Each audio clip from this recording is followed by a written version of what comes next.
Hey guys, welcome back to Pinetop Jackson. I have another giant beast of a project to show you today. Take a look at this.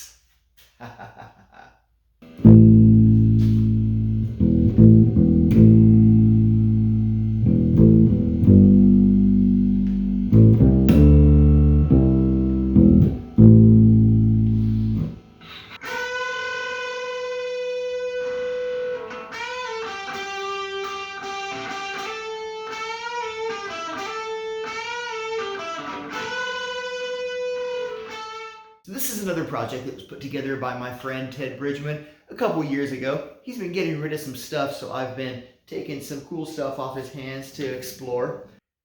Here's a little video of Ted talking about how he put the guitar together. A Washburn Rocker that I got off of OfferUp for $40 and a $70 pawn shop bass.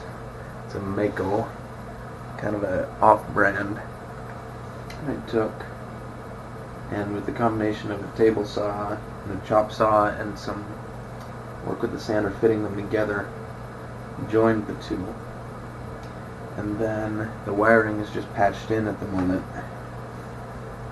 It just comes here from that bottom bass pickup and goes back down into the cavity, originally for the Washburn Rocker electronics.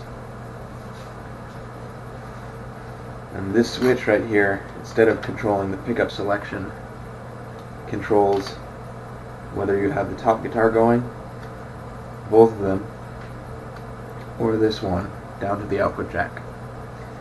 There's also a jack right here, which is just picks up the bass guitar before it hits the switch. If you switch them both together, this one goes back to that one too. And these are volumes. So in this case, this bass pickup is a little bit hotter than the guitar pickup. You can cut a little bit out of it, so when you put them both together, you get a relatively even sound. Other cool things that I did besides that, these are some, I'm not really quite sure what they are. They came out of the bargain bin at the music store, but these are not the original tuners except for this one, because they only had 5 in the bargain bin, and obviously this one has to fit the curve of the neck.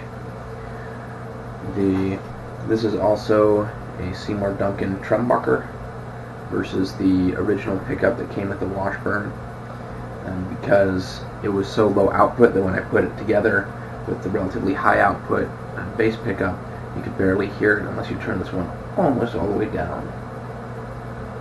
So, still a little bit to go. I'm still debating whether I'm going to put some finish on this guy, because right now he's just bare wood. I like the aesthetic okay, aside from the fact that this still shows the green of the color that the Washburn used to be. Here's the dual input jacks. We'll travel up the line that Ted joined them together with. You can see the green inside the Washburn cavity, the original color of the guitar. Kind of a sparkly green, I guess it was. Then the neck on the Washburn has those inlay dots up to the top part of the neck. I've seen a lot of Washburn shredders like that. Here's the headstock reading Washburn Rocker Series. The truss rod cover is missing. That's where the model number would have been, and it likely would have read WR120. Here's the bass headstock, just says Mako, no model number. Turning it over, we see that Ted left both serial numbers intact, so we can still nerd out on some deep guitarchaeology. Let's start with the Washburn. Here's the back of the headstock. We see Ted's 5 tuners from the guitar shop bargain bin and the single original tuner, but with the cover missing. No country of origin stamp or anything. Then down here, the neck plate, dig how this heel is carved, rounded off to help you access all 24 frets. Now looking at that neck plate, do not be led astray by the proud image of an eagle over Washburn Pro. This is not an American guitar. The Rocker Series was made overseas in the late 1990s to 2000s. The serial number here reads OCO73810. Now I haven't dug too deeply into this, but I'd bet you dollars to donuts that the C here means it was made by Cort. Cort had factories in Korea, Indonesia, and China, and I really have no idea which factory made this. Washburn itself isn't very clear on it. I do think that the second 2 digits indicate the year 2007. I think that would put it in the correct timeline. Now onto the bass part of this Frankenstein. The Mako line was started in the late 1970s, and by the early 80s it had been purchased by Kaman, who we recognize for Ovation and Takamine. Makos were built in Korea, at first exclusively by Samick, but later on produced by Cort.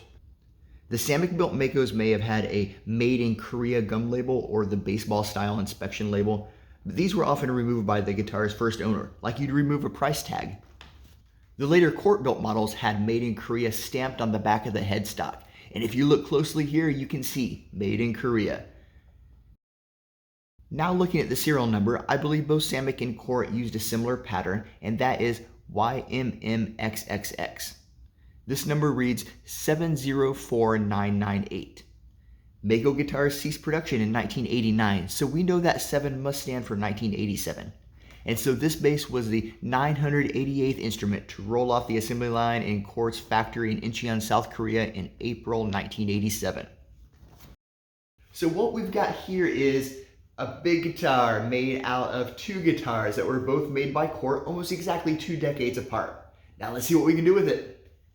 Here I plug them into 2 separate amps so I can have some distortion on the guitar.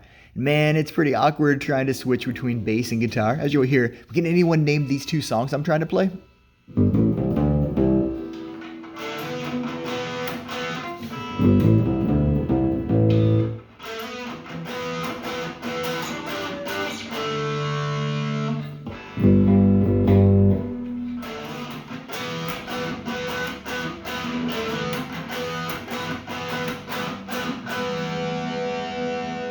I was digging the ambient guitar sounds I was getting when I was playing the bass on this one.